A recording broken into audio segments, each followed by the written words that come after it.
You do, yeah. All right, so welcome back to Battlefield Livestream right here from E3. I'm Corey Dunn alongside Alex Mendez. As again, we're going to continue to dive into gameplay for Battlefield 4's multiplayer. But one of the things that you definitely need to go on and do is head over to the Facebook page for Battlefield. So that's facebook.com/Battlefield. There's currently a poll that's up.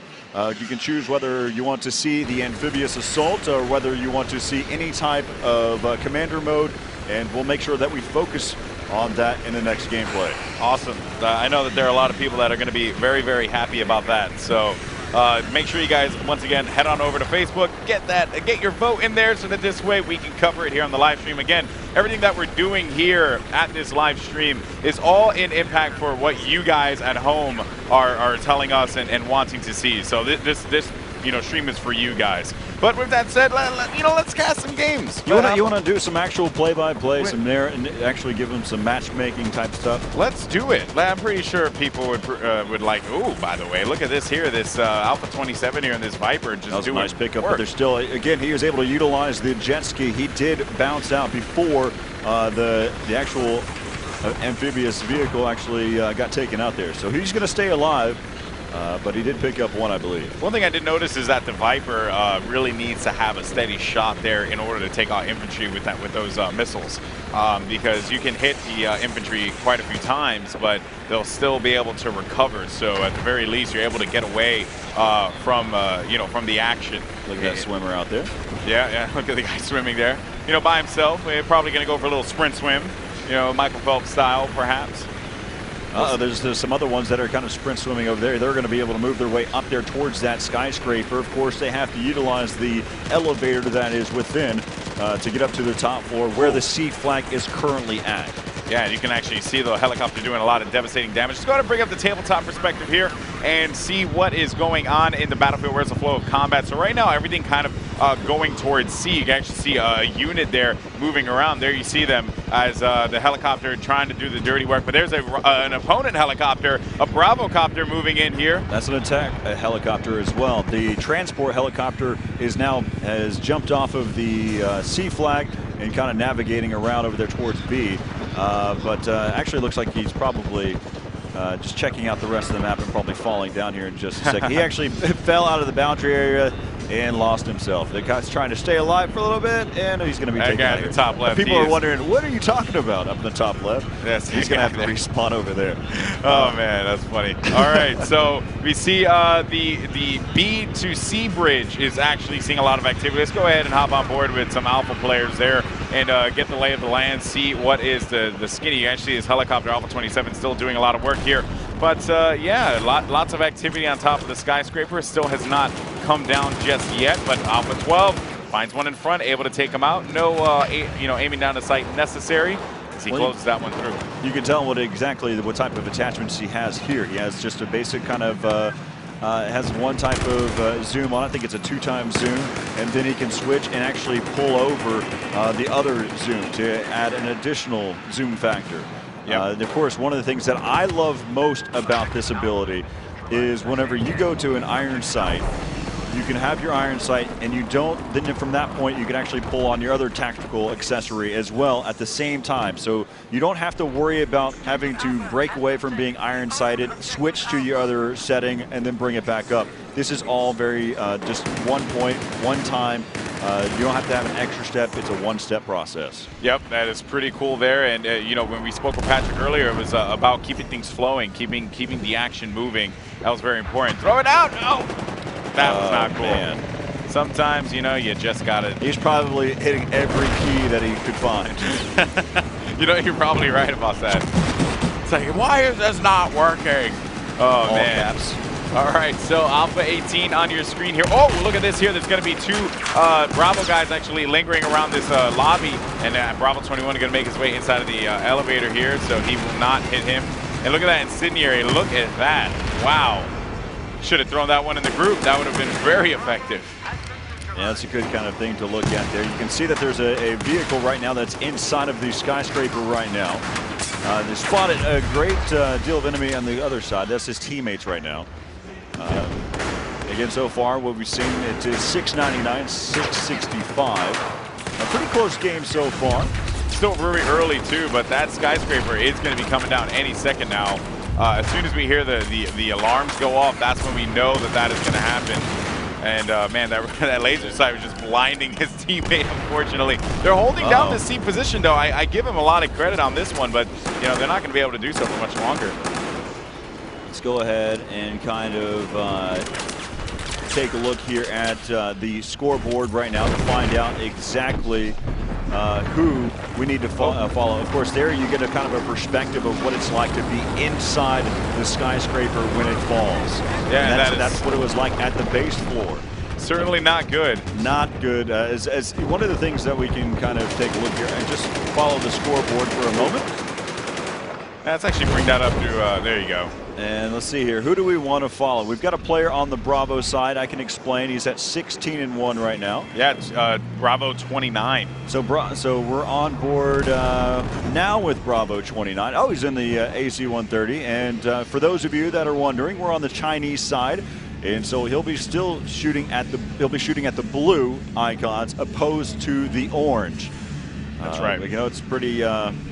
It can throw people off that are pretty typical there. Of course, he's just going to kind of continue to fly around there with the gunship. Yep, and we have another player here, Bravo 30, as a matter of fact, inside of the interceptor, as you can see. And you know, he's actually doing some good damage. He's got low health, and he's worried if they start shooting in his direction, he might get taken out. Yeah, or he may run into these into the land and actually take himself out as well. You know, he's going to want to stay alive on this one here because you can actually see that the vehicle itself is regenerating slowly. Yep. So there you see it right on the screen there, right at the bottom right, top right of that info card there for Bravo 30. But yeah, so, you know, again, learning a lot of things about just Battlefield in general. Also learning that Bravo 30 is not a great boat driver. That is another thing that we could throw out there in the thread, you know? Throw that out there. Of course, he might be a better player on the jet ski, though. Right now we're back over here with Alpha 10, or make that Alpha 19, as he was able to pick up one. Yep, and moving around here, you know, let's actually see what he's using. Let's hop in the third-person perspective and see what is he going to be taking advantage of. So he has the U100 MK5. He's using the red dot sight, a bipod, as well as a muzzle brake. You know, we haven't had many opportunities, which we will later on today, to analyze the different attachments that you could use and how it affects gameplay.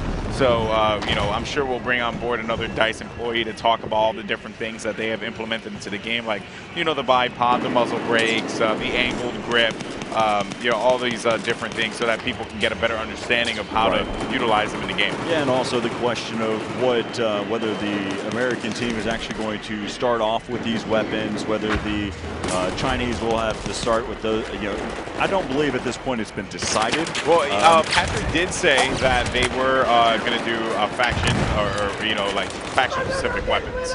So there will be, at the very least. That is something that he did, in fact, confirm.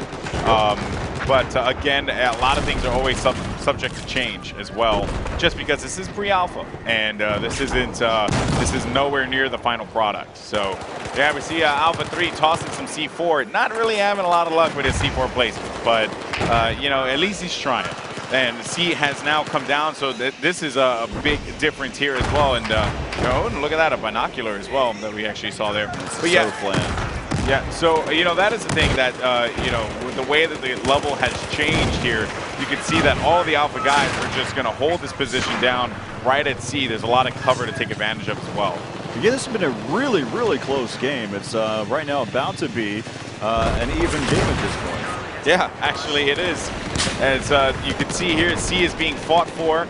The Alpha team is doing the best that they can to hold this position down. You know, the irony, though, too, is that the Americans are currently holding D and E, and the Chinese are holding A and B. And the reason why I bring that up is because the Chinese spawn is closer to E and D and the American spawn is closer to A and B. I mean, so it's kind of ironic there. Yeah, well, we are now seeing E flip here, so hopefully the U.S. team can actually flip. Yeah, they're flipping all of them. So we're going to see hopefully the U.S. guys as they're going to continue to push on forward here. Lots of activity coming from the shore though, as Alpha 09 or Alpha 03 is going to look here. Can he get the shot off? I'm not bolt sure. action, a little bit of trouble there. Yeah, it did not happen on that one. All right, so right now we're back over here with Alpha 20. So far, currently just 1-1. And again, kind of answering some of the questions that are out there, talking about any type of vehicle regeneration, health regeneration. That does happen over time, as well as the ammo replenish over time as well. That will occur. So you can have an ammo drop help there from the commander, but at the same token, there is a replenish. It's a lot longer than what we're used to. Of course, the LMG is pretty quick. For the most part, it's really just based off of a cooldown. You have to wait whenever your LMG or your Gatling gun has to cool down.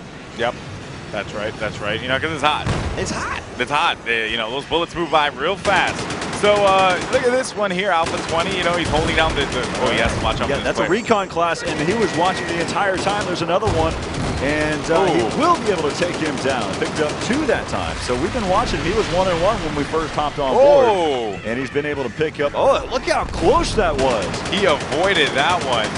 And I think that was his own teammate that actually blew that one up, because he saw he came from underground. So he was like, man, I don't want to use the stairs. Boom, levolution. I blow it up and I make my way upstairs. Nice. Right? Look at that. Oh, man. Guys, don't forget, all day long, we're going to be looking at social media and everything. Reddit has been a big point of interest for me. A lot of people have been bringing up different things here. Facebook.com/Battlefield has been a great point of contact as well. Also utilizing the hashtag BF4 on Twitter. That's how we're all trying to stay connected.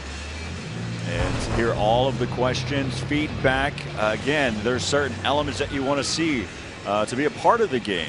Definitely make sure that you let people know. I mean, the DICE employees, they read. I think it almost seems as if that's like part of their day. Yeah. They don't go and check out, for those that are in the U.S., don't check out CNN or BBC News or any of those types of things. They go directly to the Reddit as any type of connection news-wise from the community.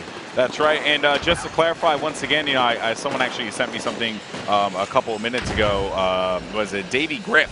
Actually sent me. He said, are there defibs? Can we revive? Yes, there are. We actually spoke with Patrick about that.